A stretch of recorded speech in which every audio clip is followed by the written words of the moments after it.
Jansangram news, बातमीची सत्यता हीच आमची ओळख।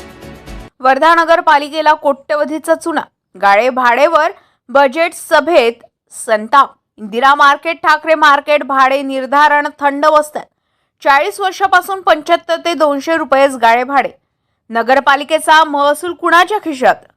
वर्धा नगरपालिकेच्या 2026-27च्या वार्षिक बजेट सभेत आज एक मोठा आणि धक्कादायक मुद्दा समोर आला आहे। शहरातील इंदिरा मार्केट, ठाकरे मार्केट आणि इतर व्यापारी संकुलाच्या गाळ्यांचे भाडे गेली 30 ते 40 वर्ष पुनराधितच झाले नसल्याचा गंभीर आरोप प्रभाग क्रमांक 13 चे नगरसेवक यशवंत झाडे यांनी सभागृहात केलाय। नियमानुसार व्यापारी गाळ्यांचे भाडे दर 3 वर्षांनी ठरवले गेले पाहिजे आणि दर 9 वर्षांनी ॲग्रीमेंट करून लिलाव प्रक्रिया झाली पाहिजे। मात्र प्रत्यक्षात अनेक दुकानाचे मासिक भाडे आजही अवघे 75 ते 200 रुपये। दरम्यान काही गाळेधारकांनी लाखो रुपये घेऊन आपले गाळे विकल्याचे किंवा 10 ते 15 हजार रुपयांनी भाड्याने दिल्याचेही समोर आले। यामुळे नगरपालिकेला कोट्यवधी रुपयांचे नुकसान होत असल्याचा आरोप करण्यात आलाय।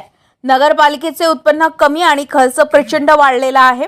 कर्मचारी वेतन, पेन्शन, पाणी पुरवठा, वीज बिल आणि घनकचरा व्यवस्थापनावर मोठा भार। अशा परिस्थितीत स्वतःचे उत्पन्नाचे स्रोत वाढवणे गरजेचे असल्याचेही झाडे यांनी ठणकावून सांगितले। नगराध्यक्ष सुधीर पांगोळे यांनी निवडणुकीमध्ये दिलेले आश्वासन पूर्ण करणार का, की लॉलीपॉप ठरेल असा सवाल नागरिक करीत आहे। यावर नगराध्यक्ष काय भूमिका घेतात त्याकडेही नागरिक लक्ष देऊन आहे। तर गेल्या वर्षभरापासून मुख्याधिकारी विजय देशमुख यांनी नगरपालिकेचे उत्पन्न वाढीसाठी योग्य कारवाई का केली नाही असा प्रश्न उपस्थित करीत आहे।